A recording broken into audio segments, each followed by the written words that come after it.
Boa noite, amigos. Estamos abrindo o nosso Cadeira Cativa aqui na nossa Ubra TV. Vamos até... Já estamos no ar. Vamos até às 8h30 da noite. Nosso Cadeira Cativa aqui na nossa Ubra TV. Você já sabe, tradicionalmente, nesse horário, entre 19 e 20h30. Recebendo aqui o Roque Colferri, que está representando aqui o Grêmio Sem Fronteiras, ele que é conselheiro do Grêmio. Boa noite, seja bem-vindo. Primeira participação aqui, por isso que eu dei um berro, tá no ar, tá no ar. Estavam cochichando aí, daqui a pouco sai um palavrão, sabe como é que é? Tudo certo? Tudo certo, né? O Grêmio vai de vento em popa, não? Olha, estamos retomando, né? Começando agora, pós-Copa, né? Iniciamos bem, retomamos com uma bela vitória. Esperamos que sim, que se possamos até chegar a essa quantidade de jogos em agosto, nós conseguimos somar os pontos mais dentro do Campeonato Brasileiro, que é muito importante nesse momento. Muito bem. E o Nando Rocha, que é editor do blog Gigante Sobre Linhas, acima de tudo, é torcedor do Internacional. Que te viu ontem, te agradou, te preocupou, te irritou, te decepcionou, te transtornou, te agradou, satisfez? A gente estava com um pouco de saudade depois da Copa de dormir assim, precisando tomar uns remedinhos para se acalmar, né? Sim, estava tudo tranquilo. Tava tudo tão tranquilo, né? Internacional treinando em Atibaia. Atibaia, tudo numa santa paz. O único estresse era o bolão da Copa, né? Se a gente errava o resultado ali, errava um gol a mais. Era um estresse gostoso. Era um estresse gostoso. É. Mas, né, retomada de campeonato... É sempre complicado jogar contra o Atlético Paranaense naquelas condições, naquele gramado, que é uma bola muito rápida. Acho que houve um erro de estratégia e eu espero que a gente possa assimilar isso, né? Houve um erro de estratégia, mas de qualquer modo é mais uma partida que a gente não perde, que a gente pontua, né? Esses dias eu vi uma entrevista do Mano Menezes, que é um dos treinadores mais experientes aí, falando justamente isso, né? De sempre procurar pontuar. Se vencer, melhor ainda, mas procurar pontuar. Eu vejo esse resultado com o desempenho, junto com o do São Paulo, como duas partidas que a gente poderia ter ganho. Mas também outros jogos que a gente também não teve um desempenho tão bom e venceu, então dá meio que elas por elas. Assim. Eu tenho para mim que o Atlético Paranaense vai perder muito pouco de agora em diante em casa. Já perdeu o que tinha que perder. Esse time não é de perder tanto em casa, tá? Era o saco de pancadas do campeonato. Está aí na rabeira da tabela de classificação, até vou conferir aqui. Impressionante, né, que a primeira partida deles que jogou... 10 pontos. Jogou contra o Grêmio na Arena, fizeram uma partida assim, deslumbrou. Diziam que tinha a mesma metodologia, o mesmo jeito de jogar do Grêmio. Jogou, fez um jogo quase de igual para igual. Claro que o Grêmio perdeu muitas oportunidades, mas... E depois disso houve uma decadência, realmente hoje está na rabeira, mas... Roque, se considerar essa tua frase aí, que jogou de igual para igual com o Grêmio, que ninguém joga aqui.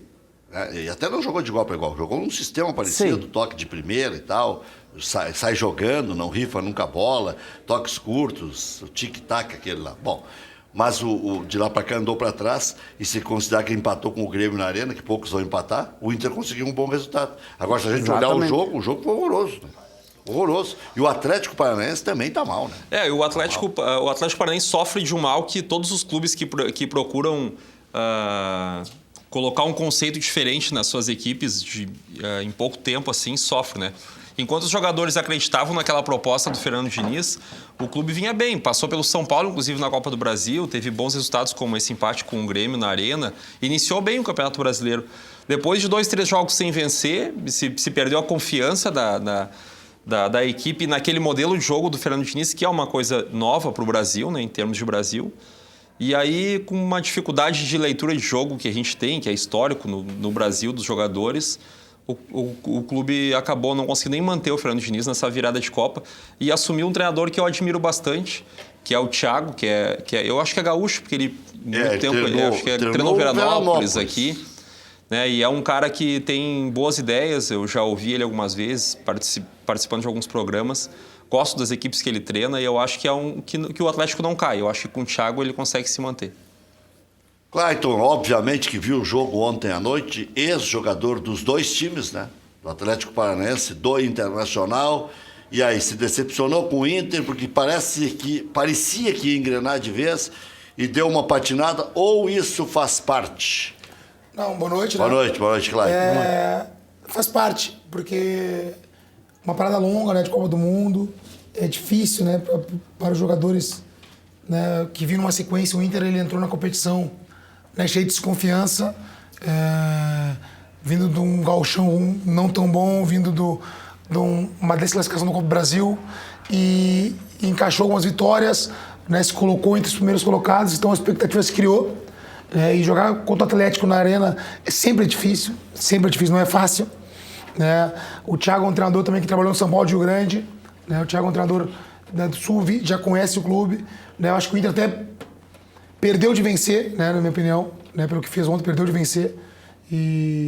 Mas é normal, não é o fim do mundo, né? Tem muita competição, é a retomada. Eu acredito que o Inter possa, né, com novas contratações que está chegando, né, fazer uma competição além das expectativas de todos aqui no Sul, porque todos diziam que o Inter entraria para brigar para não cair. O Inter está desde o início lá na frente.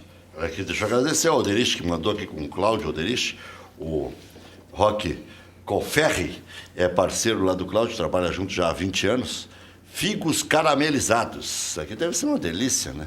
Para comer de joelhos deve ser, né? Então, muito obrigado aí pelo carinho e um produto de primeiríssima qualidade, porque está escrito em espanhol aqui, exporta também. Com certeza, não só o figo, como vários outros produtos. Hoje, nossa exportação, ela soma acima de 60% do faturamento, né? Então, o figo é um dos produtos hoje, juntamente com produtos, proteínas de carne, outros vegetais.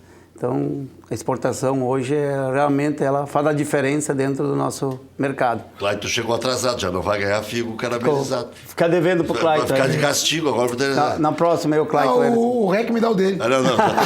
Daqui, Chuchuzinho, daqui. Me alcança aqui, Chuchuzinho. Para aqui. Aí, tá aqui. Ó, o que é teu tá guardado, Clayton. Aí, ó, viu? Aí, ó. Era só pra tu ficar nervoso aqui. Ó, cuidado aí pra... Brigadão. Então, Olha o fio. Não, o fio até alcançou. Eu tava com medo que não alcançasse. As trancas no meio do caminho ia ser um problema. Não, mas tá tudo certo. Tá tudo certo. O Clayton, esse Internacional já é acreditável? Eu acho que... E é com o D'Alessandro ou sem D'Alessandro? E é mais acreditável com o D'Alessandro ou sem D'Alessandro? Não, o Inter ele encontrou uma maneira de jogar sem o D'Alessandro. Né? O D'Alessandro vinha jogando no início do ano, jogou gauchão, participou da Copa do Brasil até na desclassificação para Vitória. E aí teve a lesão, o Odair encontrou uma maneira de jogar com jogadores mais rápidos. Né? O D'Alessandro é um jogador de controle de bola, de posse de bola, que chama o jogo para ele, né? E o Inter mudou um pouquinho a maneira de jogar. Eu acho que o D'Alessandro é um grande jogador, eu acho que já provou isso, né? Quem sou eu para falar do D'Alessandro aqui? Então, são duas maneiras. Isso é certo. Né? O Inter com o D'Alessandro é uma maneira, o Inter sem o D'Alessandro é outra. E ser confiável. Eu acho que o Inter já provou que é confiável. Como eu falei quando eu cheguei. Não é esse empate que nós vamos colocar o Inter como, de novo... Patinho feio. Patinho feio, exatamente isso. Eu acho que o Inter teve um empate na Arena, que é normal. Normal, mesmo o Atlético não estando bem na tabela, mesmo o Fernando Diniz... Quer dizer, tudo que é Arena, o Inter só empata. Tá bom, não perde. Não perde, tá bom. Mesmo o Atlético mudando, né? Porque o Fernando Diniz, ele iniciou a competição, todo mundo falando bem dos jogos do Atlético, fazendo bastante gols, e infelizmente não teve a continuidade. Então também o Atlético tem uma mudança, né? Um estilo um pouco mais conservador, né? Que é do Thiago. E acredito que o Inter vai fazer um bom brasileiro, não acredito que o Inter vá brigar para título. Eu sou bem consciente aqui, mas também eu não acredito que é o que falavam antes do brasileiro, que o Inter brigaria para não cair. Eu acho que o Inter vai brigar por uma vaga. Eu acho que o Inter tem condições, pelo que eu vi no brasileiro, por uma vaga aí na Libertadores. Eu acho que tem condições de ficar entre os 5 primeiros aí do brasileiro. Lá na Grenal a gente tem a mania de fazer aposta em tudo, né? Quem vai cair, quem vai subir, quem classifica na Copa do Mundo, quem vai para as oitavas, quem vai para as quartas e tal. Então tudo está ali registradinho já, em papel, no computador também. Eu apontei desde o princípio, antes do campeonato começar, o Inter entre os 6. A gente que vive do futebol e vive mais entranhado no futebol, não vira um torcedor comum que simplesmente está bom e está ruim. Não, até a análise de que tantos times estão na Libertadores, tantos times estão na Copa do Brasil, e o Internacional estava se mexendo, estava tentando ajeitar com contratações como o Zeca, um baita negócio do Internacional, com o Luca, o próprio Rossi, recém tinha chegado na finaleira do Campeonato Gaúcho, acabou jogando um daqueles grenais. eu entendia que o Inter já era suficiente para chegar em sexto. Porque eu não acredito em Vasco, Fluminense, Botafogo, Sport Recife, Vitória. Aí fiz o cálculo, bom, então só tem que ser... Né, vai pelear ali com quem? Com o Cruzeiro, com o Santos, com o próprio Grêmio, né, por essas vagas aí. Mas como pode repetir vaga, daqui a pouco termina em sétimo, é o mesmo que ficasse em sexto. Exato. Termina em oitavo, é o mesmo que tivesse em quinto, sexto também. Então, eu acho que o Inter pode ir para a Taça Libertadores da América. O que me preocupava no Internacional, Nando, não sei se você concorda, o Roque, gremista, pode falar também, e o Clayton nem se fala, se criou lá dentro do Internacional. O que me preocupava no Internacional era o torra-torra. Ninguém mais prestava. Quem estava emprestado tinha que ser emprestado de graça, pagando um salário. Quando era vendido, tinha que ser vendido barato para diminuir o tamanho do elenco. E me deu a ideia agora, mais recentemente, que o Internacional restabeleceu não uma normalidade, mas pelo menos uma lei da sobrevivência. O Inter ganhou dinheiro com a venda do Valdívia, que é um empréstimo que é venda, né? É complicado. O Inter ganhou dinheiro com a venda do Anselmo. O Internacional ganhou dinheiro com os repasses do Fred, do Alisson, do Sandro, do Marinho. O Alisson de novo agora, né? O Alisson de novo agora. São 15 milhões do Alisson. Mas é o mecanismo de solidariedade, mecanismo de solidariedade. Maurides, Marinho. O Internacional está ganhando dinheiro em tudo. Agora até no Ronaldo Alves. Parece que o Internacional ainda tem um pedaço do vínculo e vai ganhar um dinheiro. Então, me parece que restabeleceu pelo menos um up. Deu um up, deu uma normalizada nas coisas, né? Parecia que tudo era errado, que tudo ia desmoronar, é Ministério Público, é segunda divisão, é perder o Campeonato Gaúcho sem chegar numa final depois de 8 anos, né? Porque o Internacional perdeu em 2010, mas depois ganhou todos e sempre chegou nas finais, né? Mesmo agora, quando perdeu para o Novo Hamburgo, tinha chegado nas finais. E aí não se classifica para a Libertadores desde 2014, jogou em 2015, que fez uma bela campanha, depois desmoronou, e parece que ali era um marco ruim para o Internacional, como para o Grêmio. Parecia que contratava grandes jogadores e virava um moedor de jogadores, moedor de técnicos. O próprio Renato está se afirmando definitivamente agora na terceira vez que está vindo para o Grêmio. Antes classificou para a Libertadores, foi vice-brasileiro, chegou na final do Gauchão e tal. Tá, mas não levou, né? Então, sempre havia aquela coisa, né? Então, o Grêmio se constituiu, fez espelhado no Internacional o que o Inter fizera no passado, se amparou nos jovens, ganhou um montão de dinheiro, ganhou títulos, ganhou notoriedade e que não degringole como o Internacional em algum momento degringolou. Não que o Clube Grande não faça assim. São Paulo está mostrando aí. O Cruzeiro fez assim, o São Paulo fez assim. O Atlético Mineiro ganhou um título da Libertadores, depois também ficou naquelas, né? O ano passado perdeu a vaga para Chapecoense. Então, o que eu vejo, Nando, é que o Internacional deu uma normalizada nas coisas. Desculpe. Não, isso, Rex, muito bem colocado. Isso prova cada vez mais que futebol é administração. Não aceita brincadeira. Não aceita brincadeira. Não dá chance para algumas pessoas administrar, se apropriarem e administrar. Hoje, quero agradecer, vamos dizer assim, essa segunda administração do Romildo e o seu conselho de administração está fazendo esse belo trabalho com seriedade. Às vezes a torcida ansiosa acha que não pode se vender ninguém, tem que contratar jogadores de renome, coisa assim, que o Grêmio fez no passado. Nome, tem que vir um de aí nome. A torcida enlouquece quando chega o momento de contratar e não vem ninguém, mas tudo consciente, não é mais jogado dinheiro. E seguindo uma política de salários dentro do clube, onde não vira esse passado recente ainda, onde foi botado dinheiro fora de forma assim estrondoso, quase levando os clubes à falência. Tem mais clubes aí no Brasil que logo adiante vocês vão ver que vão passar por dificuldades. Eu digo para vocês aqui, o Cruzeiro é um time que está apostando muito alto, pagando muito.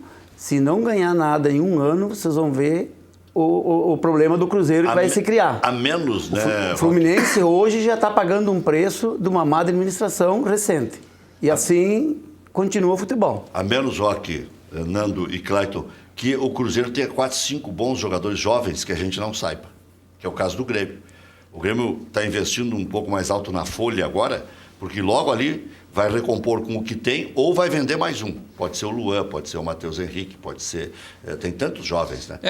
Nando, sobre tudo que foi falado. Mas a atmosfera realmente ela era muito pesada, assim, né? Eu fui em alguns jogos de 2000... Já em 2015, naquele final de 2015, no período do Argel, a gente já sentia uma atmosfera pesada, assim, uma carga negativa, né, no Beira-Rio. E uma desconfiança mesmo, né? O ex-presidente Vitório Pífero chegou a acumular o cargo de presidente e vice de futebol junto. É uma coisa que o futebol hoje já não assimila mais, né? Já não presidente Asmus. Já não assimila mais nem a figura empoderada de um vice de futebol, como até pouco tempo atrás a gente tinha, né? E agora eu acho que com a contratação do Rodrigo Caetano se restabelece um conceito moderno de gestão de futebol no Inter. Eu acho que isso foi um acerto, embora ainda um pouco atrasado, mas foi um acerto do Inter. E a gente está vendo, talvez na condução de alguns negócios, o acerto que foi, né? E se colocava essa diferença do Grêmio pro Inter hoje. O Grêmio tem condições de daqui a pouco ali na frente vender um outro jogador e repor, contratar pontualmente jogadores para reposição, como foi com o Pedro Rocha. Daqui a pouco sai o Everton, Luan, Arthur. E o Inter ganhou quase 25 milhões de reais só em mecanismo de solidariedade, que foi pelo direito de formação de atletas até 23 anos, o que comprova a importância... Somando tudo já dá 50 milhões. Né? Com 50 milhões, com as vendas. Então, assim, isso se comprova a importância de se investir na base. Né? Eu queria fazer um estudo sobre o quanto que cada real investido na base retorna para o clube. É claro que tem que se ter um trabalho também bom na base, e eu acho que a gente está conseguindo retomar isso nos últimos anos. Tem tido bons times sub-15, sub-17, sub-19, time B campeão aspirante o ano passado e tal. Porque também a gente não pode esquecer que há 10 anos o Inter não revela um grande atacante. Né? O último grande atacante que nós conseguimos revelar foi o Tyson. Depois disso o Damião veio já com idade profissional. Né? O Walter foi naquele mesmo período do Tyson. Então, isso o clube carece um pouco. Os grandes títulos do Inter teve grandes jogadores da base fazendo parte como protagonistas e principalmente atacantes, né? Até porque tem um valor de mercado maior. Então, a gente já sente um pouco essa atmosfera um pouco mais leve, realmente, no Beira-Rio mesmo, assim, né? Sente a torcida um pouco mais calma, um pouco mais tranquila, porque nós passamos ali desde 2004, 2005 acostumados a grandes títulos, a grandes jogos, né? A grandes momentos. E não estava acostumado a passar o que a gente passou de 2016 e 2017 também foi um ano muito duro assim para nós. Algumas derrotas inexplicáveis assim na Série B. E é claro que é um período de reconstrução, né? O clube praticamente se destruiu em 2016. Mas assim, para a torcida que não quer saber, né? A torcida quer ganhar, quer retomar o que era o clube antigamente, o que foi o Inter até bem pouco tempo atrás, até a Libertadores de 2015. A torcida fica ansiosa mesmo e a gente fica muito naquele limbo entre o bom e o ruim, né? Ganhou tá bom, perdeu tá ruim, sabe? E, bom, eu acho que, novamente digo, acho que houve um erro de estratégia ontem, especificamente no jogo contra o Atlético Paranaense, mas num contexto, talvez a gente tenha que até modular um pouco a expectativa, assim. Talvez a gente tenha criado uma grande expectativa nesse intervalo de Copa do Mundo, pela terceira ou quarta posição, e não sei se a gente tem equipe suficiente para manter essa posição. Mas o Inter pode terminar o primeiro turno na liderança. Eu vou ver aqui os jogos do Internacional, dos times grandes que estão no topo, o Internacional tem a melhor tabela. Melhor caminho. Né? Melhor caminho. E não que vá depois deixar de enfrentar os 5 jogos duros já na arrancada do retorno. Então, é bom que faça a poupança agora. Infelizmente, historicamente, o Inter tem esses problemas assim de enfrentar o Ceará em casa, por exemplo. É um jogo, assim, eu tenho mais medo desse jogo do que se a gente fosse enfrentar o Flamengo em casa. Eu acho que aquela pergunta que eu fiz para o Clayton, se fosse terça-feira que vem, né, ou até o final do primeiro turno, se o Inter já é confiável, ficaria mais madura aquela resposta, né? Mais tranquila a resposta do Clayton. Claro que o Clayton acompanha o Internacional, sabe da força que o clube tem e uma hora vai ter que normalizar as coisas. Mas olha aqui, ó, Internacional e Ceará, depois tem América e Internacional. Esse é um jogo duro, porque o América sempre complica lá. Depois tem Inter e Botafogo aqui. Depois tem Atlético Mineiro e Inter lá. O Atlético não está bem. Fluminense e Internacional. O Fluminense não está bem e é no Rio. Internacional e Bahia. Internacional e Paraná aqui. Aí já começa o segundo turno, né? Bahia e Internacional. Uma tabela teoricamente tranquila até o final do Se o primeiro Inter turno. fizer aqui 70% de aproveitamento, que dá mais ou menos 2 pontos por partida, vamos fazer um cálculo aqui. Inter e Ceará, Inter e América, Inter e Botafogo, Inter e Atlético, Inter e Fluminense, Inter e Paraná, 6 jogos, 18 pontos. Se fizer... 12, tá falando de... Se fizer 12 pontos, tá falando. se fizer 12, 35. de 18, o Internacional tem 23, né? 23, vai a 35. Né? É a Aí pontuação fica em primeiro ou de líder, segundo. né? Primeiro ou segundo. Eu, como torcedor, não gosto nem de gerar essa expectativa. Já embora vou dar os do torça Grêmio aqui muito, também. Torça muito, porque eu até acho que o Inter tem uma vantagem de jogar só o Campeonato Brasileiro, Com de não certeza. ter perdido Grande um jogo. vantagem nesse momento do Campeonato Brasileiro. Exato, e de não ter perdido um jogador significativo nessa janela também, conseguiu ter Tava essa louco pra manutenção. perder e né? ninguém apareceu pra comprar. Acabou. Compraram o Mas queria, Anselmo, né? foi legal, né? Compraram o Anselmo. Eu até vejo o seguinte, ó, que depois de agosto, quando se definem algumas coisas, Libertadores e Copa do Brasil, começa a ter alguns postulantes a mais ao Campeonato Brasileiro. Aí sim. Né, hoje, vamos dizer assim, o São Tu não Paulo... quer que seja o Grêmio, né?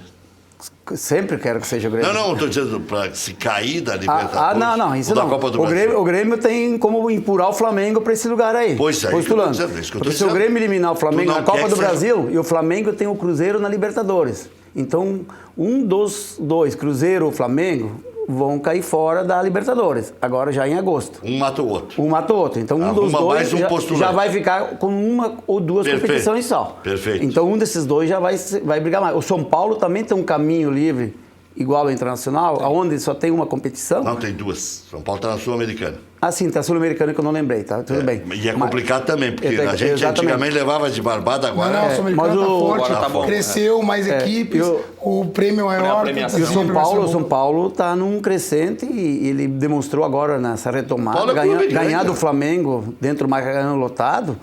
Eu acho que o São Paulo está criando o jeito agora. O Aguirre conseguiu dar uma nova forma de jogar e dá para ver que o Eu grupo... gostaria de ver o Aguirre treinando o Grêmio um dia.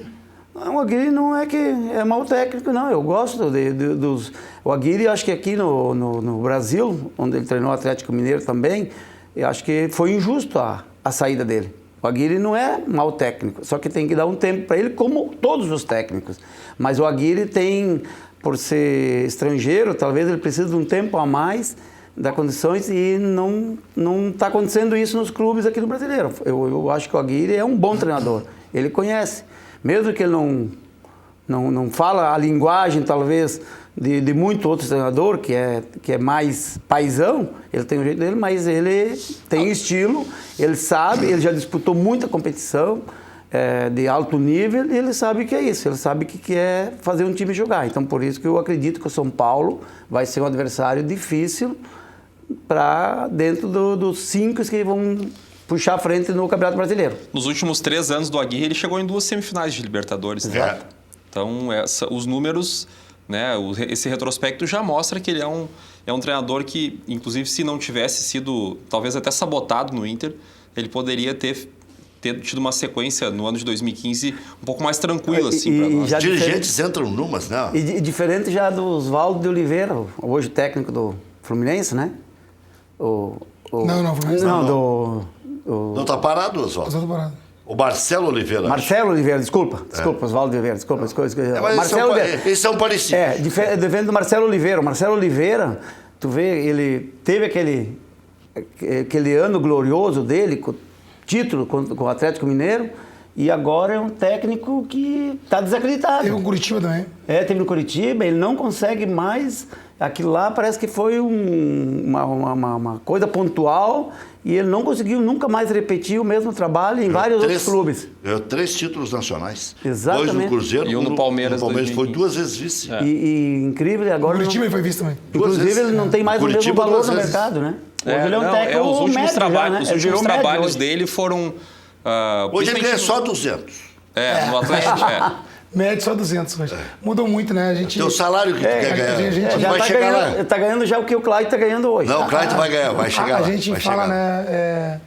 Eu fui num programa ontem e colocando sobre da minha época, o REC sabe, né? A gente não...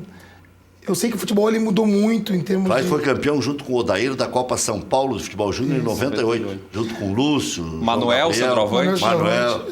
Não, eu quero dizer assim, ó, que o futebol ele mudou, claro. Fábio Pinto. Em termos Fábio de Pinto. Diogo Rincon. É, o nosso time era um time muito Prometia, forte. Fábio Pinto, prometia. Muito forte. O futebol ele mudou muito, ele evoluiu, né, muitas empresas. Nosso tempo, eu acho que nós tínhamos muito talento, mas às vezes não tinha essa valorização. O futebol hoje, ele extrapolou, né? O nosso tempo, pra gente ganhar 3 dígitos, tu tinha que... Hoje, Concordo. 3 dígitos, como o moleque falou, hoje um treinador mediano é 3 dígitos. Eu acho que uma Série B, eu acho que um treinador está ganhando 3 dígitos. Eu acho que um treinador dos times de ponta da Série B... Guto Ferreira, o Internacional pagou uma multa de 600 pau.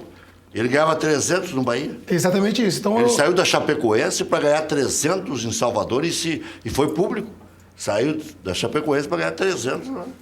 Não, o futebol ele mudou muito, mas também, como o Nando falou agora, o Inter só de direitos, né? Direitos. Formação de formação de atletas, atletas, 25 milhões. Então, realmente o jogador tem que ganhar, porque quem está passando esse dinheiro, esse valor para o clube é o jogador. Então, o atleta, eu defendo isso. Eu não sou aquele jogador que, na minha época eu não ganhava. Não, tem que ganhar porque mudou. A gente tem que ser inteligente e acompanhar. Mudou. As coisas mudaram. Houve inflação até em euros. Olha aqui, ó. O Grêmio, Vasco e Grêmio, agora no Rio. Depois, na quinta-feira, tem Grêmio e São Paulo aqui. Jogo de 6 pontos. Jogão. Chapecoense e Grêmio, depois em Chapecó, no dia 29, o jogo que dá para ganhar. O Bahia empatou lá. Grêmio e Flamengo, aqui já é Copa do Brasil. Dia 1º, né? Depois tem Grêmio e Flamengo de novo, Campeonato Brasileiro. Claro, é Campeonato Brasileiro, porque é 3 dias depois. Sim. Aí já vem Estudiantes e Grêmio. Bah. Aí vem Grêmio e Vitória aqui, para dar uma refrescada. Né? Tá refrescada. Tá muito forte, vou ligar. O mês de agosto... mês do cachorro louco. O Grêmio vai ter jogos assim... Eu falei que tudo isso nós estamos só em 12 de agosto, quer ver? Depois tem Flamengo e Grêmio, jogo de volta, 15 de agosto. 18 de agosto, Corinthians e Grêmio, só barbadinha. Depois tem Grêmio e Cruzeiro aqui, isso é uma teta também, né? Depois tem Atlético Paranaense e Grêmio lá, o Atlético Paranaense desesperado. Depois tem Grêmio e Estudiantes, a decisão. E aí Grêmio e Botafogo já é setembro. Né? Eu até espero que o Grêmio vá bem durante o ano. Só agosto, se puder ir mal, já tá bom. Não, mas o Grêmio... Só agosto já Só tá... o mês de agosto dá Só uma o mês de agosto tropeçada. já tá tranquilo. O Grêmio esse ano, não estou dizendo que... Não, mas a gente aposta forte porque o Grêmio esse ano está com um plantel, em relação ao ano passado, bem melhor. Tu vai ver hoje o nível dos reservas, um pouco, até os mesmos reservas, mas pela confiança, talvez, melhores, entra em campo. Vou citar o exemplo do Bressan. O Bressan hoje entra e joga com mais naturalidade. Uma vez ele parecia que não conseguia nem entrar em campo porque ele já estava errando em bola. Hoje o Bressan jogou uma partida excepcional esse dia agora de noite contra o Atlético Mineiro. E o Grêmio hoje, com essas contratações que vem fazendo, e parece que vai ter mais 2, 3 reforços aí, então, com certeza, quando eu precisar usar o plantel, usar alguns reservas aí para fazer jogos do Campeonato Brasileiro, eu acho que vai fazer frente a esses times aí. Não estou dizendo que vai ganhar todos, mas vai ser partidas muito mais disputada em relação que ano passado, quando a gente botava os reservas, sabia que já não pontuava. Esse ano não, esse ano a própria torcida já vê quando é mesclado o time. Nós temos o Lincoln e agora a gente não sabe como ele vai voltar, mas é uma expectativa de ver o Lincoln agora com mais experiência, melhor preparado, cabeça melhor. De repente ele entra aí, pode até brigar por uma vaga titular. Douglas, o Douglas voltando. Até ontem. O Douglas vai dar dor de cabeça. O Douglas. Se ele jogar o que jogou. Fica difícil de um técnico não escalar um meia, um 10 igual o Douglas. Porque claro que ele não está com a mesma vitalidade que ele teve. Ele vai demorar até para chegar, vamos dizer assim, conseguir fazer 45 minutos talvez. Mas se ele continuar nesse ritmo, dedicado, comprometido, com certeza é uma dor de cabeça boa para o Renato logo aí na frente. Olha aqui, ó, o cidadão está me perguntando aqui, ele não assinou, mas eu respondo igual. Olha aqui, ó, boa noite, Rec. Aqui é o Ever. Ah, tá aqui, está assinado? Só leu o recado, né, seu Rec? Olha aqui, ó. Aqui é o Everton de Canoas. É verdade que o jogador Luque está voltando para o Internacional? Ouvi uma notícia na Rádio Grenal que ele está inscrito no BID. Bom. Contrato vitalício, né? O Luque tem um contrato vitalício. Ele está desde 97, acho que quando o Clayton saiu do Inter, ele já estava no... Tu não aguenta mais não aguento mais ouvir falar. Vai embora, Luque. Não, o Luque, se eu não me engano, se eu não estou equivocado, posso até olhar aqui, ele tem contrato com o Internacional até o final do ano. Então, ele está no BID. Não, o BID é normal, deve acabar o contrato em algum lugar. Deve ser. No BID aparece no Internacional, que é o clube de origem, né? Sempre volta. Volta, até para não perder o BID. automático É isso. automático. BID é automático. Então ele é do Inter, como disse o Clayton. E sabe que o Inter vai ganhar dinheiro com um mecanismo de solidariedade. Eu acho que é a única maneira de ganhar algum dinheiro com o Luque. Só que tem uma parceria com o Sonda, né? O Sonda embarcou nessa, né? Foi. Perdeu. Entrou numa gelada. Mas já ganhou bastante. Sim. Às vezes vale a pena, né? Será que ganhou bastante? Olha, eu tenho as minhas dúvidas. No Inter, ele mais ajudou do que ganhou. Acho. ele perdeu com o Kleber, lateral esquerdo. Porque não foi vendido. Se aposentou né? depois. O próprio D'Alessandro, né? Ele perdeu com o Bolanhos, aquele que veio de contrapeso do Kleber, porque daí para trazer o Kleber ele empurrou o Bolanhos. Então aquilo ali perdeu também. O D'Alessandro não ganhou nada. D'Alessandro não ganhou nada. Nem com empréstimo, porque o River Plate foi 300 mil reais aí. Ganhou com Arangues, né? Comprou o Arangues, entregou e ganhou um pouco depois, né? Na verdade é o seguinte, ele ganharia com outros jovens, mas há tempos que o Inter não vende um jovem bem vendido. Então acho que ele deu uma marchada legal. Mas ele tem para isso. Ele é solidário. É o Colorado solidário, ele tem para isso. Tem mais ele ou tem o Celso Rico? Olha, a disputa acho que é ferenha aí. Só o imposto de renda pode falar isso. Os dois têm muita grana. Boa noite, cadeira cativa cada vez melhor. Clayton confiante. Que bom. Saudações coloradas, diz o Altair de Gravataí. Acreditando que a tua confiança faz bem aí para o contexto. Boa noite, o Fabiano pode vestir a camisa do Inter? Não pode vestir a camisa do Inter. Não sabe amarrar a chuteira. Jair Leal de Porto Alegre. Fabiano e Danilo Silva pelo mesmo lado é uma roleta russa, né? Qualquer momento a bala... Uma boa frase. Roleta russa é uma boa frase. É uma roleta russa. Está na hora do Inter jogar sem o D'Alessandro, infelizmente. Diz o Sidney de Canoas. O Inter nos jogos do Beira-Rio, eu dei essa notícia aí, vai jogar 90% com o D'Alessandro. Só que eu não sei como é que vai ter dois esquemas, como disse o Clayton. O Inter ajeitou o sistema sem o D'Alessandro. O Clayton deve saber muito melhor, né? Mas eu acredito... Hoje o Inter realmente é um time mais reativo, um jogo mais direto, um time mais físico também, né? Mas se encaixa melhor esse sistema jogando fora de casa, esperando um pouco mais. Ontem as linhas eram muito baixas mesmo, assim. Acho que foi uma estratégia, assim, equivocada. Mas no Beira-Rio, quando tem que propor o jogo, tu tem que ter a bola, tem que partir mais pro ataque, o D'Alessandro é essa alternativa interessante, assim, porque ele é um cara que dá o tempo certo da jogada, né? É um jogador que, por mais que ele possa ter 37, 38 anos, ele é um jogador lento, mas ele faz a bola andar rápido, né? Então tem essa diferença. Eu acho que principalmente em jogos do Beira-Rio ele continua sendo uma figura importante. Mas e aí? A beirada vai mudar. Exatamente. Eu discordo um pouquinho, assim, o D'Alessandro, eu até acho que ele não faz a bola rolar rápido. Ele consegue encontrar alguns passes, porque ele segura a bola, ele contém a bola, ele gosta de proteger, mas ele é um cara que acha uns passes que no grupo do Inter não tem um jogador com a qualidade dele. Ele tem a confiança da torcida, ele tem, né, o chamar o jogo, a representação dele dentro do campo, para o adversário também. Isso muda muito o D'Alessandro dentro do campo, para os companheiros, porque em casa, automaticamente, o Inter já entra pressionado, porque tem que vencer. E a presença do D'Alessandro, isso facilita para o jogador que está no lado dele. Mas como tu falou, eu lembro em 2003, Rec, com o Muricy tinha um esquema para jogar fora de casa com 3 zagueiros. Ele tirava o Diego e colocava o Sangalete. E em casa, ele tirava o Sangalete e colocava o Diego. Jogava com o Diego, Nilmar e Daniel Carvalho em casa. E o Vinícius, isso aí, Vinícius na exatamente, na defesa. Ele dificulta ainda muito a vida do juiz ainda. Aí nós treinávamos os dois esquemas. Em casa pressiona mais. Nós treinávamos com os 2 esquemas. E deu certo, assim, no Brasileiro 2003 fizemos uma boa campanha, né, onde ninguém esperava. E isso vai do Odair. O Odair, ele tem que ter, né, as convicções dele, e os jogadores têm que entender. Quando o D'Alessandro jogar, é um outro esquema.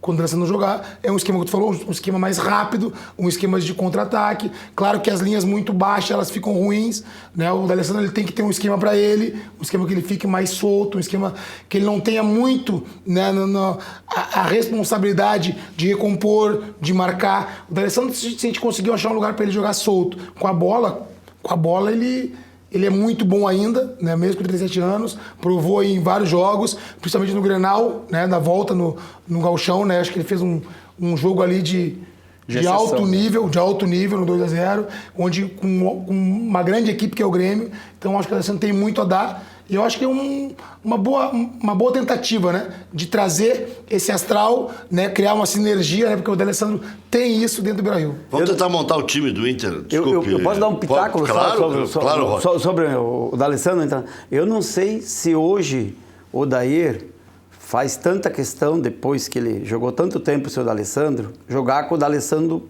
por questões de liderança. Ele é uma liderança nata lá dentro, pelo tempo que ele está lá, pelo que ele já fez, e hoje ele seria uma liderança paralela com o próprio treinador. Eu não sei, daqui um pouco ele mesmo começa a comandar o time. Não, exatamente. Eu não sei até onde o Odair hoje faz tanta questão assim de jogar o D'Alessandro ou não. Pode ter certeza. Sei lá, meu modo de ver. Pode ter certeza que no Beira-Rio vai jogar o D'Alessandro. No Beira-Rio vai jogar e fora de casa, se casar bem no Beira-Rio, nos jogos que ele tiver condições, por exemplo, jogar com São Paulo no Morumbi, com o Cruzeiro em Belo Horizonte. Jogos maiores, né? Campos maiores, campos bons, bem conservados, eu não sei. Agora, jogar no Independência, jogar em Recife, jogar em Salvador. Não digo nem Campos. Equipes grandes, jogo grande. O D'Alessandro ele precisa hoje, né? O jogador, eu como treinador hoje, a gente tenta buscar motivação, né? E o jogo grande, ele automaticamente motiva. A gente lembra direto, o melhor jogo do D'Alessandro foi o Grenal. Porque é um jogo que tinha que ter uma virada, é um jogo que automaticamente motivou ele. E um jogo grande contra São Paulo, contra Cruzeiro, Mineirão... Tu te motivavas mais no jogo grande? Ah, com certeza. Tu te matava sempre, né? Não, mas eu sempre falo que eu sempre me destaquei nas equipes que eu passei em jogos grandes. Porque jogos pequenos, eu sempre era um jogador mediano. Ah, o Clyde tá ali. Aí o melhor em campo era o fulano, o Beltrano, o Clyde estava entre os 5. O jogo grande e o melhor em campo era o Clyde. Pode ter certeza que eu estava ali. Falando em melhor em campo, posso fazer uma pergunta? Claro. Agora falando em melhor em campo, às vezes eu vejo imprensa, claro. São critérios às vezes que a gente até discute como escolhe o melhor em campo. Se tem um jogador que se destaca muito, ele até às vezes para o torcedor pode ser o melhor em campo, e daí vai a imprensa divulga fulano é o melhor em campo. Isso desmotiva quem chegou no final do jogo lá e achou que podia ser considerado melhor em campo como atleta? Achei que tu ia dizer que tem mexe. Os bruxinhos da imprensa. Não. Mas tem também. Tem, até pode ter, mas às vezes os critérios usados para escolher o melhor em campo, eu discordo. O Clayton tem um colega nosso que no ano votou umas 25 vezes no mesmo jogador no melhor em campo. Nós até brincávamos, já sabemos em quem já é paixão, então. Pode ser uma paixão. Pode ser uma paixão. Daqui a pouco... Pode ser uma paixão, né? Tinha um cachezinho, uma janta? Não, mas respondendo ele... acho que não, mas... respondendo ele. O atleta, quando ele trabalha a semana, ele não trabalha para ser o melhor em campo, ele trabalha para dar o seu melhor. Então, o melhor em campo, dentro dos jogadores, dentro do grupo, ele não interfere. Não interfere em nada. Né? Claro que pro ego do jogador é legal, mas ele tem que estar consciente do que ele fez. Porque às vezes, quando tu falaste, acontece muito isso, né? Eu tive vários treinadores que a imprensa elegia o Clayton melhor em campo. Mas dentro do grupo, nós e comissão técnica sabíamos que foi o Nando melhor em campo. E isso é importante a gente saber. A gente saber porque vai que tem um repórter... Na Copa do Mundo teve várias situações aí que eu discordei de várias situações. Na própria final agora do Mundial, para mim, o Pogba foi o melhor em campo. E a FIFA deu pro Griezmann. Então, vai ter isso, né, Rec? Não tem como ter um consenso. Só em algumas situações. O jogador foi lá, fez 3 gols. O Cristiano Ronaldo na estreia. Daí todo mundo, acho que elegeu ele como o melhor em campo. Então, são opiniões e elas se divergem e nem sempre vão estar certas ou erradas, né? Escolhas. E esses jogadores de clubes maiores, que já tem esse senso coletivo, a gente viu o Modric, foi escolhido o craque da Copa, e ele recebeu o troféu, assim, de um modo meio desanimado, assim, e tal. E aí depois ele, 1 ou 2 dias depois que ele foi recebido com festa, eles foram recebidos com festa na Croácia, ele disse, no momento eu não conseguia nem ser feliz por dentro porque a gente tinha perdido o jogo. Né? Então, mesmo recebendo um troféu importante, que vai ser importante para minha carreira e tal, hoje eu vejo que eu poderia ter recebido de uma maneira diferente. Estava tão triste por ter perdido o jogo que não me importava de ter sido o melhor da Copa. Então, é o senso coletivo. Sim, né? porque ficaria ele feliz e todos os outros Triste. 30 tristes. Então é difícil. O título individual, né, ele é importante no decorrer da competição. Agora, na final, o título individual, ele fica muito longe do Fiquei intrigado com essa coletivo. tua resposta aí. Quer dizer que vocês se reuniam e diziam, eles votaram no fulano de tal, eles não sabem uma guampa. Exato. Quem Tem muito salvou o isso. nosso time foi o fulano Exato, de tal. tem muito isso. Tá, e quanto é que era de percentual mesmo que nós errávamos? Assim, uns 60%? Quando votava em mim, sempre acertava. Era consenso, isso aí. E tinha ou no Lúcio. O Luciano, isso Não, mesmo, votar no Lúcio naquela época era uma barbada. Era barbada. O Luciano era... O Lúcio era o Jeromel. Vai pegar a bola e sair Exatamente. correndo, né? Bem O Jeromel lembrado. meteu 2-0, deu um chocolate Bem lembrado. no Atlético Mineiro e muita gente votou no Jeromel, melhor em campo. Ele teve 8 desarmes com Não, perfeição. o Jeromel mas, teve- mas é que hoje, como tem muito número, É. a pessoa que tem Às vezes não preguiça de interpreta. olhar o jogo, faz pode ela... não interpretar, né? Bem, É. O cara vai lá e diz assim, mas o zagueiro tal tem poucos desarmes, mas o cara tem mais interceptação, que pra mim é mais importante a interceptação do que o desarme. Ah, A sim. interceptação, tu pega outro time num contra-ataque e tal, né? E o Já desarme arma, já é uma situação diferente. Até em relação a essa questão de números, bem rapidinho, eu li o livro do Alex Ferguson, que ele fala sobre o Jaap Stam, que era um zagueiro holandês, e ele muito focado em números, e isso era meio incipiente na Europa, 15 anos atrás, e ele disse, o Jaap Stam era um cara que desarmava muito, assim, desarmava, o cara que desarmava muito. Ele começou a cair os números de desarme do Jaap Stam. Era um cara que desarmava com carrinho e tal, um zagueiro careca, não sei se vocês vão lembrar, um holandês forte que tinha. Ele viu que começou a cair esse índice, ele disse, não, pode vender ele. Ele foi para Lazio, para o Napoli, e começou a jogar muito bem lá. Ele disse, não, mas tem alguma coisa estranha. Baseado nesses números, eu permiti a venda dele. Depois ele notou que ele se tornou um jogador tão rápido que ele já não precisava mais desarmar. Ele chegava antes, ele aprimorou. ele interceptava. Então ele disse, isso é uma interpretação errada dos números, né? Que é uma coisa que pode acontecer. E é bom esse ataque de humildade, ainda mais vindo do Sir Ferguson. Sim. Sim. Como é que a gente Não fala... tem muita humildade. Eu vi uma entrevista do Douglas Costa, que estava assistindo o jogo aí no Grêmio e Atlético, agora quarta-feira, e ele falando assim naturalmente do Jeromel, nos treinos da Douglas não seleção. assistiu o treino no jogo, ele entrou no jogo. Não, Douglas Douglas Costa. Costa. bom. assistindo. Ele tava aí. Eu achei que era o Douglas. Não, no Douglas Costa. Ele assistiu um pedaço, mas no outro ele Não, participou. Aí ele comentando dos treinos da seleção, que a gente muito pouco viu, que era tudo fechado, e se impressionou da maneira que o Jeromel treinava na seleção. Ele disse que era uma coisa impressionante como ele se apresentou nos treinos lá. É isso que eu ia falar, o Jeromel, ele... Jeromel, no lugar do Casemiro, não teria dado caldo aí. Não, Mas se desse errado, caiu o mundo na Não cabeça tem do como. Tite, Não. né? Ele não é como improvisar uma seleção. Marquinhos. Mas o Marquinhos na Jeromel, lateral. pra mim, o azar do Jeromel foi O Felipão meteu o Edmilson. Edmilson. em Jogou com- 2002. Jogou Não, muito. o azar do Jeromel era Thiago Silva jogou com 3 e zagueiros. Miranda e Marquinhos. Porque ele fez 2 anos aí consecutivos, né? Num nível altíssimo. Só que ele estava competindo com grandes jogadores. A gente é do Sul e a gente tudo puxa pra cá, mas a gente não pode falar da nossa zaga na Copa do Mundo. Eu acho que, O Thiago principalmente, né? Eu acho que os dois. Eu sou um cara que eu era contra o Miranda. não eu achava que comprometeu, tinha não, Thiago e não. Marquinhos. Mas eu acho que o Miranda fez uma Copa impressionante também. Eu acho que os dois foram muito bem. Então, o Jeromel, Mas eu nunca o vou tempo esquecer errado. aquele gol da Suíça. Aquele gol foi um erro, né? Não sei se foi falta de orientação errada. O cara fez o gol com uma naturalidade. Exato, como se- sozinho. Tá louco. Tá louco. Mas eu acho Jeromel que ali é um o grande Jeromel, apesar que esse negócio de árbitro de vídeo deixa o zagueiro mais encabulado agora. De empurrar, de agarrar. O zagueiro. Sim, porque é qualquer movimentação errada lá dentro.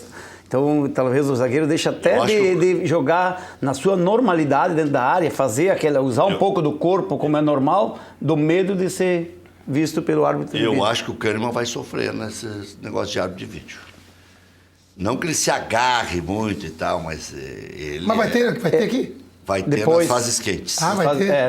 O Kahneman se agarra muito. Na Esse Libertadores, se a agarra. partir das vai quartas, vai ter árbitro de vídeo. Pode fazer o agarra-agarra até a bola andar. Quando a bola começar a andar, se tiver agarrado, o juiz vai dar pé. Mas é... O juiz vai o dar Kahneman até pela questão do Mas se do for que argentino. nem ano passado, contra mas- o Lanús, aquele lance do Mas o aí é pênalti que tá- no Jael... Ah, pois é. Não, mas Foi claro se o isso. nível do árbitro de vídeo da Conebol for igual que no ano passado, foi ridículo aquilo, tio. Não, mas esse ano foi bom. Os dois do Independiente foram pra rua. Expulso. Sim, sim. Mas isso aí... Sim, na Sul-Americana. O argentino em si vai ter mais dificuldade de se adaptar. O argentino em si vai ter mais dificuldade de se adaptar com o VAR, porque ele costuma, dentro da conduta dele em campo, utilizar muito esse tipo de prática. Não, E lá é desde sempre, né? Eu vou falar uma coisa. E vai tirar o que a gente fala sempre, né? O charme. O charme da Libertadores, que é deixar seguir um jogo mais aguerrido. Tu prefere o charme ou a lisura? Mas... Eu escrevi isso, tomei ele um pau e disse, mas é muito árbitro. O REC tá virando É verdade, Nutella. é verdade. O REC tá virando... Não, o treinador da Croácia foi muito feliz, né? Que ele falou assim, ó, não se dá um pênalti desse numa final da Copa do Mundo. Não se dá um pênalti daquele. Eu acho que foi pênalti. Mas ninguém não daria se não tivesse árbitro de vídeo. Nunca. E assim, o jogo tava tão bom naquele momento do 1-1, que tinha que passar. Tanto que o juiz, ele foi, voltou, olhou de novo. Voltou de novo? Porque ele ficou em dúvida de dar aquele pênalti numa final da Copa do Mundo. Eu acho que pesou pro juiz ali, foi o final da Copa do Mundo. Se fosse no começo da Copa, era pênalti na hora. Quando ele Eu vou olhou. dizer mais. A arbitragem, não sei, a outra Copa Não, também... ele não daria pênalti. Não daria, isso que eu falei, não daria. Na outra Copa também. Logo após a Copa, os juízes começaram a ter um pouquinho de critério, querer dar uma continuidade do que viram na Copa.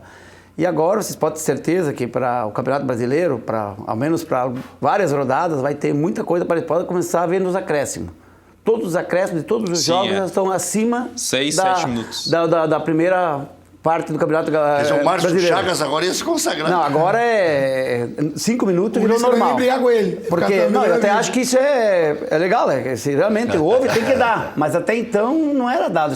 Mas a única questão esse pênalti que foi dado para o árbitro auxiliar agora, no Everton, contra o Atlético Mineiro, se fosse antes da Copa, o quarto árbitro, por estar 2-0, já não ia interferir, não ia dar.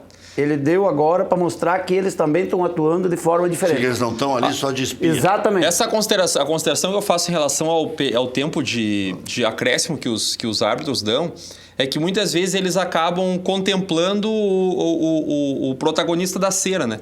Vamos supor assim, tu vai lá, faz 1-0 com 30 do segundo tempo, 25 do segundo tempo, e começa a cair, bola pra cima, cai goleiro, cai jogador, toma uma virada ali depois, toma um empate que não é... Aí o juiz vai lá dar 7, 8 minutos porque eles estavam fazendo cera. beneficiar o infrator. Tu tá beneficiando o infrator. Né? Então, tem que ter essa lei, tem que ter esse tipo de leitura. Só tá tendo acréscimo, só porque fez cera quem tá hoje precisando Enquanto de tempo, estava em vantagem, né? ele provocou esse acréscimo. Então agora... Essa consideração tem que ser feita. Eu concordo, Nando, contigo isso aí. Se ele tivesse bom senso, dizer assim, ó, esse acréscimo ali, ele equivale 60% pelo infrator, que quando ele está na frente do placar, realmente, aí poderia. E é uma punição justa. Aquele jogo, Japão e Polônia, se eu sou o juiz ali, toco-lhe cartão amarelo em todo mundo. Pra mostrar palhaçada Ficou comigo. feio, Não. né? Ficou feio. Palhaçada comigo, não. Dá um toque no Ridículo, cara. Antijogo. Antijogo, o que é isso? Não vão querer bater lateral? Vão jogar pra trás? Não querem bater a falta? Não querem atacar? O que é isso? E depois teve gente que teve pena amarelo. do Japão quando foi eliminado daquela forma. Eu não tive pena.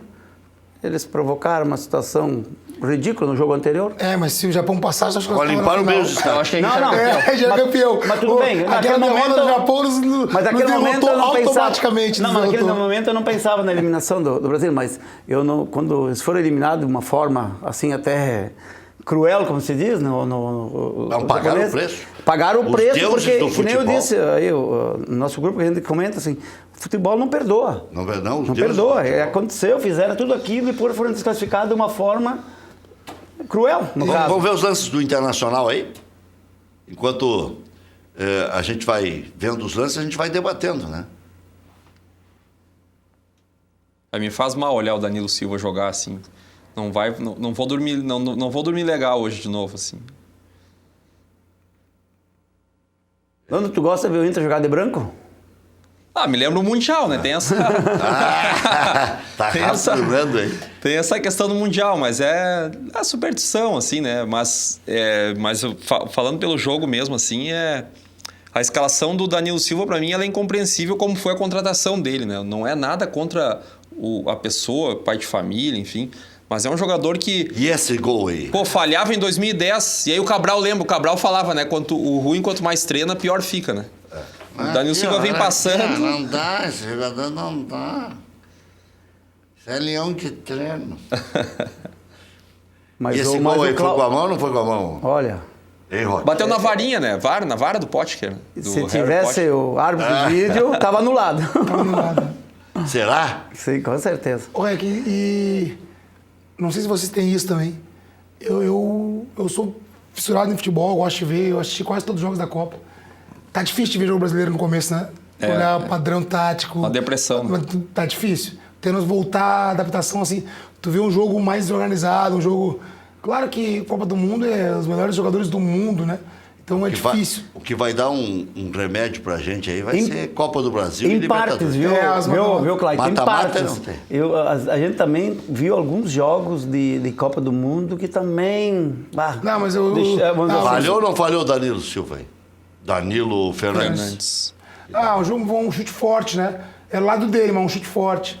Não sei se é falha. Eu acho que é bola defensável. É diferente, Rec. Acho que não é falha, mas bola defensável. Mas ele toma bastante gol assim, né? Esse tipo de jogada no miolo da defesa é brabo. Isso aí é um gol parece que em câmera lenta. É? E ali eu acho que falhou o Dourado, né? Foi dourada. Ali Não dá. subiu, né? Não dá pra ficar também botando só no Danilo Não. Silva. Na dúvida é o Danilo Silva. É que assim, o tamanho de um time é o seu elo mais fraco, né? O Inter sofreu ano passado com o Claudio Vinck na lateral, na Série B, em função disso. Praticamente 75% dos gols eram por aquele lado.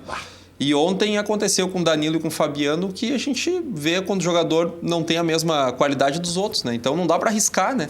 O jogador ruim, quando tá no clube, uma hora ele vai jogar, né? Então Que gol bonito isso esse aí. aí. Sempre Hein? todo mundo diz isso aí. O brabo do ruim é que um dia ele entra em ele campo. vai jogar, né? Esse guri tava precisando desse gol aí, o Wellington Silva. Aí, ó. Ah, Tem uma pena desses jogadores quando ficam lesionados e saem e voltam. Não, e ele vinha numa fase muito boa, né? A lesão dele... Ele é um bom jogador, né? Ele é um bom jogador. O Wellington Só que Silva? Sim. o Wellington Silva. Mas aqui ele não jogou até fase Não, aqui boa, não, no cara. Fluminense ele No foi Fluminense, bem. Fluminense, aqui não jogou. Fluminense ele foi bem Não, tô falando que ele passado. vinha numa fase muito boa na carreira dele. Sim. Aqui não jogou, aqui ele tentou jogar o Gauchão, até jogou contra mim lá. Um pouquinho, não conseguiu, lesão. Né? Eu acho que se ele der sequência, é um jogador moderno, um jogador de transição, um jogador rápido. Tem agora um ele pra O um. forte dele é a velocidade. Ele sentiu outra lesão, né? Foi no tornozelo. No azarado. tornozelo. Não é nada a ver com a pubalgia, que é o problema crônico que ele tem, ainda bem, né? Tomara que ele possa estar à disposição. Daqui a pouco ele mesmo seja o substituto do Luca para segunda-feira, porque é um jogador que joga na extrema esquerda, né? Que é Na mais ou menos volta a gente posição tenta do... montar Lucas esse tá time do suspenso? Internacional. Lucas tá suspenso. E eu vou perguntar pro Rock, já fica a pergunta no ar, onde é que entraria o Douglas, já que você conjecturou que logo ali deixar um grande jogador na reserva vai ser duro. Vou dar algumas alternativas, tá? Tirar um marcador da meia cancha não dá, né? Tudo nasce nos dois volantes. Ramiro, André, com o Luan indo para frente,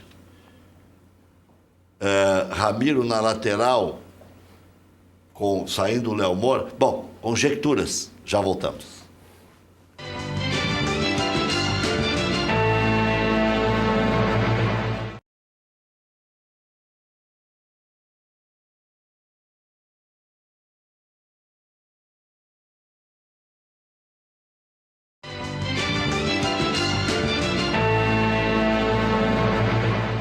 Que o Douglas e o D'Alessandro já eram. Troquem o disco. Quarta eu vi um ex-atleta em campo. Abraço, Adonis. Mas eu não achei que entrou mal o Douglas. Não, Entrou mal. não entrou mal, até porque ele entrou bastante emocionado, até ele mesmo deu esse depoimento. Ele disse que teve que se conter para não vir as lágrimas. Então, o Douglas realmente, para mim, é um jogador que ele vai demorar para sair jogando.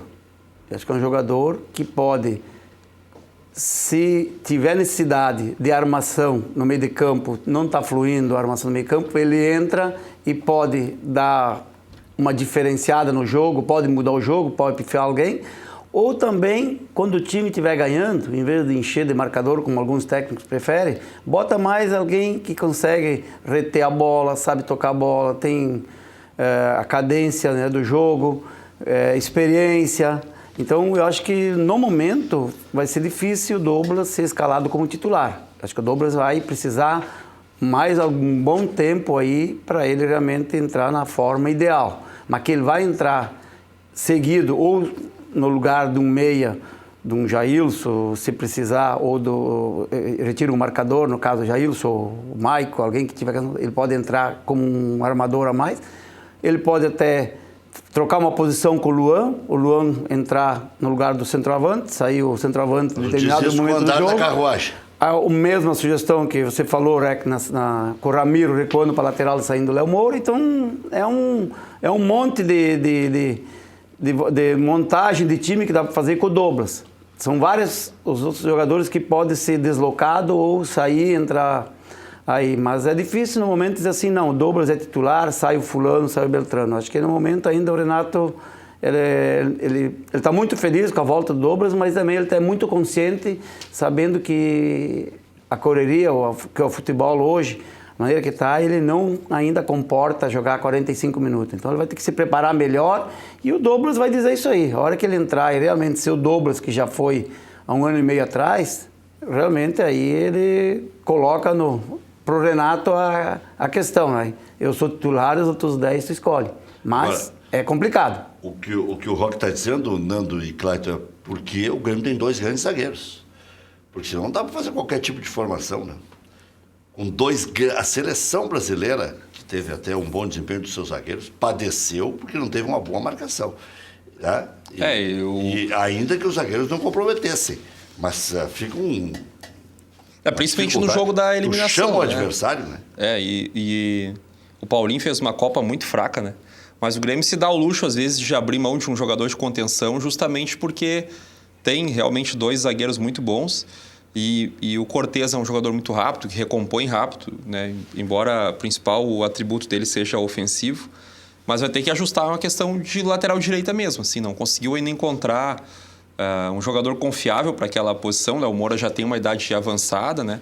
Não consegue manter a intensidade durante toda a partida. Deixa eu mandar um abraço, Rec, pro Hernani Campelo. Ele mandou para mim no WhatsApp que eu tô lindo na TV, eu concordo com ele. O Hernando... Meu grande amigo. O Hernani se apaixonando, né? Sempre foi assim. Mas grande amigo, Hernani Campelo. Ele troca de namorado toda hora. Mas já que estamos na fase, no momento dos abraços, eu quero também dar um abraço a todos os meus amigos, colegas do Grêmio Sem Fronteira, que agora também eu dei uma abertura no WhatsApp aí, chovendo a audiência do programa aí, eu até trouxe aqui a homenagem. Olha, aqui, ó. Te ajudo a segurar aqui, ó. Sem Fronteira aqui, participando mais uma vez do programa aí, então, abraço a todos. Se eu estou aqui hoje participando, estreando esse programa, graças a esses meus amigos grupo aí que me presentearam dessa forma para mim participar. É muito interessante, achei ótimo isso aí, né? Para mim foi uma coisa que eu achava assim eu que agradeço fantástico. Agora eu quero saber se vocês vão lançar o Cláudio Oderich à presidência do Grêmio. Olha, o Cláudio é meu patrão, meu diretor na empresa, né? Então dizer que não já não posso, já começa por aí. Não, mas candidato número 1 sempre. Não, mas com certeza o Cláudio dentro do Grêmio Sem Fronteira hoje ele desponta, nosso vice-presidente já no 2º mandato dentro da gestão do Romildo, né? Mas é muito cedo para se falar em eleição, ninguém está falando em nomes, até porque pode ter reversão dentro da política do Grêmio. Vai valer muito o que o Grêmio vai fazer dentro de campo até lá. Nós estamos hoje na metade de 2008 e a eleição é lá depois da metade de 2018 e a eleição é depois de metade de 2019. Então é muito cedo, ninguém do Grêmio, ninguém está se candidatando, ninguém está apresentando ninguém como candidato. Claro que todos os bons gremistas sonham um dia ser comandantes do Grêmio, né? E nós, do Movimento Sem Fronteira, claro que a gente quer ver o Cláudio presidente do Grêmio em determinado momento, né? Se vai ser na próxima eleição ou na outra, não se sabe. Mas que a gente quer o Oderich como presidente do Grêmio, Isso a gente ainda tem esse desejo e vai ter isso concretizado. Já voltamos.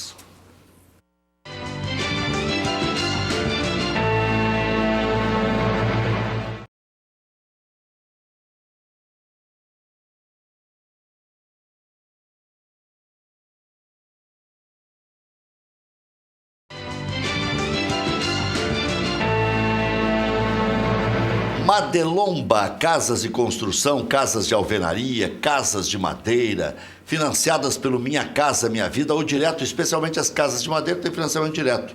E as casas de alvenaria, o Minha Casa Minha Vida. Constrói casas maravilhosas que vocês estão vendo aí em toda a região metropolitana e também no litoral. Essa de madeira é uma belezinha, né? Madelomba, maior qualidade, melhores condições. Para maiores informações, 3596-1048 ou plantão de vendas, pode ser agora. E já marca com o Fernando, estou indo lá amanhã, 98631-7709. Você que está com muito, Clayton, um terreno vazio, um monte de casas bonitas como essa, está garantida a aposentadoria. Madelomba Casa e Construção, sem o cedilha, sem o tio.com.br. Bascaria, a melhor pizza de Porto Alegre. Hoje vou jantar na Bascaria. Nada bate a Bascaria. Localização, charme, prazer, bom gosto, preço justo. Bascaria. Comendador Caminha, 324, em frente ao Parcão. Peça também em casa pelo 3061-6262. Empresa gaúcha com mais de 25 anos de atuação na Cidade Baixa. Central de Imóveis chegou ao bairro Tristeza, principal centro comercial de lazer da região sul da capital. Faça com mais de 15 mil clientes. Encontre a solução ideal para você. Acesse o site e saiba mais. centraldemóveisrs.com.br. Central de Imóveis administra condomínios como ninguém. Nova Central de Imóveis, Zona Sul. Aluguéis, condomínios, vendas. Venceslau Escobar, 1786. Também no endereço tradicional. José do Patrocínio, 385. Loja Intershop da Rodoviária. Produtos licenciados do seu Clube do Coração. Em frente aos boxes de chegada dos ônibus. Televendas 3225-2378. Hotel Embaixador. É o mais tradicional hotel de Porto Alegre. Reservas 3215-6600. Ou você envia e-mail para reservas@embaixador.com.br. Você comunica que assistiu na Ubra TV o Cadeira Cativa e ganha mais 10% de desconto. Já tem descontos especiais, ganha mais 10%. Marque sua convenção para o Embaixador. Bom, o Grêmio enfrenta o Vasco domingo, 4 da tarde, no Rio de Janeiro. Se vencer, pode assumir a segunda posição do campeonato. O mesmo acontece com o Inter se vencer o Ceará. Segundo o site Footstats, o volante Maicon é o jogador que mais acertou passes no Brasileirão desse ano. O atleta já deu 902 passes certos na competição. Suspenso, o capitão está fora da partida contra o Vascão. A dupla de volante será formada por Jailson e Cícero. Viu como é bom ter quantidade às vezes, né? Quantidade e qualidade, obviamente. Recuperado da virose, Kahneman voltou a treinar hoje pela manhã, mas não foi para o Rio. O Bressan segue titular, Groi, Léo Moura, Jeromel, Bressan, Cortez, Jailson, Cícero, Ramiro, Luan, Everton com o André na frente. O Clube Carioca é o 11º colocado, tem 16 pontos e tem um jogo a menos. Há 2 partidas, não vence na competição, é o Jorginho, técnico do Vasco da Gama. O Tricolor está muito próximo de anunciar a contratação de Juninho Capixaba, 21 anos, o jogador está sendo cedido por empréstimo pelo Corinthians, vínculo até maio de 2019. Foi destaque jogando pelo Bahia e começou esse ano como titular do Corinthians. Depois o titular foi o Sid Clay e agora o Corinthians está liberando o Juninho Capixaba para o Grêmio. Após empatar com o Atlético Paranaense na Arena da Baixada, o Inter permaneceu na 5ª posição do campeonato. O Colorado chegou à 9ª partida sem perder. Quer dizer, em 13 rodadas, o Inter não perdeu em 9 na sequência.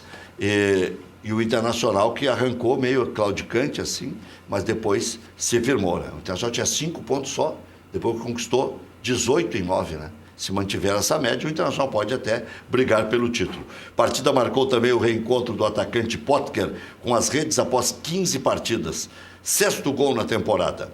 Segunda-feira o Inter enfrenta o Ceará, 8 da noite no Beira-Rio. Lisca vem aí. A vitória pode levar o clube à vice-liderança do campeonato. Luca é o desfalque confirmado, o jogador tomou o 3º cartão amarelo. D'Alessandro deve ser o substituto do Luca. Por outro lado, A equipe também terá o retorno de Patrick, que voltará ao time após cumprir suspensão. E aí? Qual é o outro que vai sair? Possivelmente Fabiano, né? Com o Zeca indo para lateral.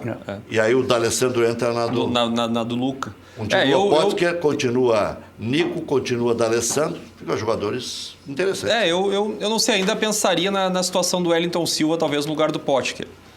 Né? Mantendo o D'Alessandro, mas... E aí o Nico mais adiantado. Aí o Nico um pouco mais... Não jogando como pivô, porque ele não sabe jogar de costas, mas jogando numa linha um pouco atrás, podendo criar, Porque o problema do Nico é tu fazer com que ele tenha alguma função defensiva numa fase defensiva, né? Ele realmente tem essa dificuldade. Mas é um jogador que, quando agora, nesse momento, está tendo sequência... É um jogador criativo. Se tiver um espaço maior, ele cria mais. Ele cria bastante. Então, eu faria isso. Ele tem que ter uma liberdade para jogar no campo. Exatamente. Tem que jogar solto, como joga o Luan no Grêmio. Uma situação mais solta, uma situação de movimentação, não preso como centroavante, nem preso pelo lado. Exatamente. Né? O Luan ele nunca deu certo no Grêmio, jogando pelo lado, né? Por isso que dos 2 gols, foi decisivo nos dois. Por isso que 2 gols agora. Por isso que voltando, Rec, aquela questão do Douglas, a dificuldade do Douglas no Grêmio para mim é porque hoje ele disputa com o Luan a posição. Porque o Luan assumiu essa posição dele, essa função. Ali é dele. Quando jogava o Douglas, o Luan não jogava ali. E foi aquela fase que se cobrava muito do Luan. Quem sabe o Luan saindo. Exatamente. Entra dinheiro e abre o espaço para o Douglas. Novo reforço do clube, zagueiro do Inter, zagueiro Emerson Santos, será apresentado amanhã. Jogador teve seu nome publicado no BID e está apto para jogar. O nome que não apareceu no BID foi do atacante Jonathan Alves. O jogador aguarda regularização para poder estrear na partida contra o América Mineiro, dia 26. O estrangeiro tem um pouco mais de dificuldade. Amanhã tem Flamengo e Botafogo, 19 horas. São Paulo e Corinthians, 9 da noite. Esse é o jogo do Pinhão, né? Da pipoca, do Pinhão. Domingo tem Vasco e Grêmio, 4 da tarde. 4 da tarde também tem outros 4 jogos. Palmeiras e Galo. Paraná e América Mineiro, o América Jesus já começa a chamar. Bahia e Vitória, Sport e Fluminense.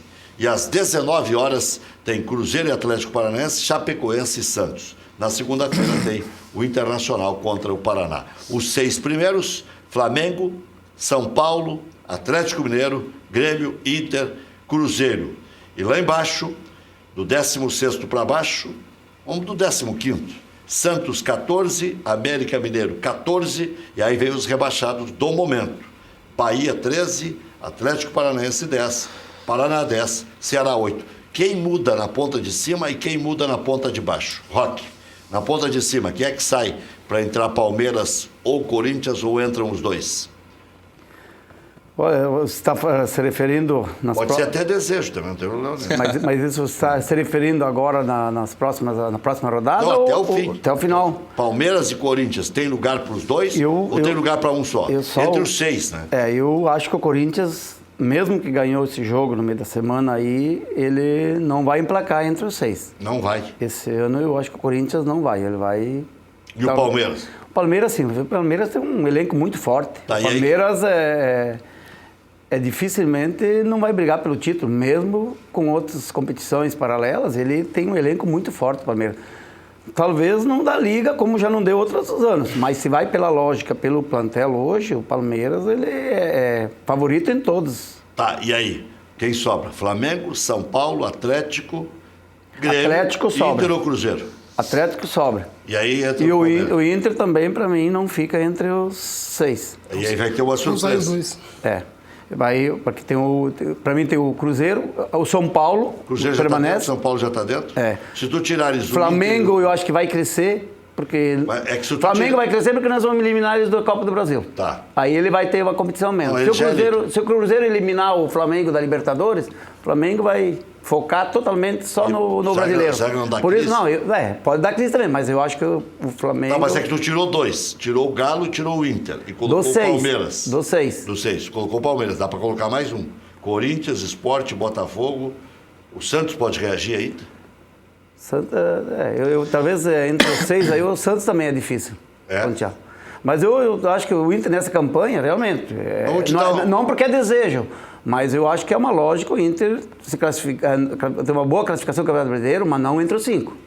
Entre os 6. Entre os 6. Então modo de ver. Ficaria a 6ª vaga entre Atlético Mineiro, Corinthians e Internacional. Exatamente. Dá para deixar assim? 3-1. Tá. Eu não tinha feito toda essa matemática aí, não tinha memorizado Não, mas você deixa, mas nessa composição aí, realmente acho que vai ficar por aí. 3-1 classifica. Exatamente. Corinthians, Atlético e Inter, os 3 são lotéricos nesse campeonato. Não. Eu acho que dentro dos 6 primeiros, uma troca simples do Atlético Mineiro pelo Palmeiras. Acho que o Flamengo é uma equipe que é uma das postulantes ao título. O próprio Grêmio, com as eliminações na Copa do Brasil da Libertadores em agosto. Deu troco. Mas eu acho Mas só é eliminado quem está lá, né? Mas eu acho que o Atlético Mineiro é uma equipe que ainda não tem padrão e tem um treinador jovem ainda, a gente também não sabe como vai ser no restante do campeonato, mas perdeu principalmente os 2 melhores jogadores deles nessa primeira perna de campeonato, que foi o Gustavo Blanco, que é um volante que estava jogando muito bem, e o Roger Guedes, que para mim era até então o craque do campeonato, né? Quem tá com a grana é o Criciúma. Muito bem. Exatamente. Ganhou uma beira do Roger Guedes ali. E na parte de baixo, acho que infelizmente a Chapecoense esse ano não se mantém. Tá, vou chegar lá na parte de baixo já. Só vou pro Clayton, já volto para a parte de baixo. Então, o Palmeiras ocupa o lugar do Atlético. Eu acho que sim. E o resto não muda. O resto acho que é G6. basicamente isso. G6, Clayton. Eu acho que Palmeiras e Corinthians brigam e... Quem é que sai? Não sei. Acho que vai ser uma briga forte. Esses que já estão com mais esses 2. Eu acho que vai ser... 8 dá 6. Dá 6. Então tu tá fazendo aquela situação de... Tá, quem é que você acha que tá certo? Flamengo, Grêmio... Cruzeiro? Flamengo, Grêmio e Palmeiras. Acho que esses 3, eles estão entre 6. E os outros 5 brigam por 3 vagas. 3 vagas. São Paulo, Atlético Mineiro, Cruzeiro, Corinthians e o Inter. É isso aí. Até a pré vai até o 9º lugar, né? A pré, pode ir. Mas eu acho que ainda, assim, independente de classificação, acho que em colocação, eu acho que Flamengo, Grêmio e Palmeiras chegam entre os 6. Até o São Paulo pode abrir mais uma vaga sendo campeão da Copa Sul-Americana. Todos que estão em cima, à exceção do Internacional, podem abrir vaga. O do Inter e do Atlético. O Flamengo pode abrir vaga em 2 outras competições. São Paulo em 2, não em uma outra competição. Grêmio em 2. O Grêmio em outras 2. Cruzeiro 2. Cruzeiro em outras 2. É isso aí. E até o Palmeiras. Bom, vamos lá para baixo então. Depois do intervalo comercial, a gente faz a brincadeira dos de baixo.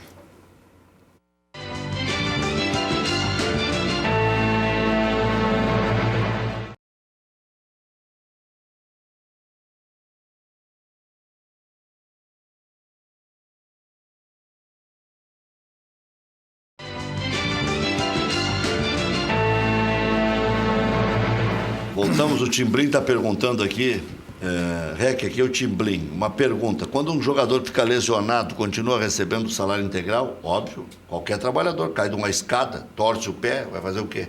Vai jogar uma pelada de fim de semana? Ele só perde os bichos por classificação, por vitória, enfim. Não, ganha. Ganha também? Ganha também. Não, o jogador não. Se ele não for pro jogo, não ganha. Não, mas se é por etapa... Não. A premiação total é assim, não. Por etapa, Jogo a jogo não. Jogo a jogo não. O cara não jogar nenhuma partida, tiver inscrito, ele vai ganhar. Vai ganhar. Senão ele entra na justiça depois, meses de anos, e ganha. Olha aqui, ó. O bicho, não sei, depende da negociação também do grupo, né? Se disser, nós vamos combinar nós aqui, vamos assinar um documento. Indiferente quem jogar mais partidas ganha. Às vezes e tem muitos clubes que pagam isso. Quem jogar mais, ganha mais, quem jogar menos, ganha. Até pra fazer uma coisa justa. Só que daí os caras, ninguém dá migué, né?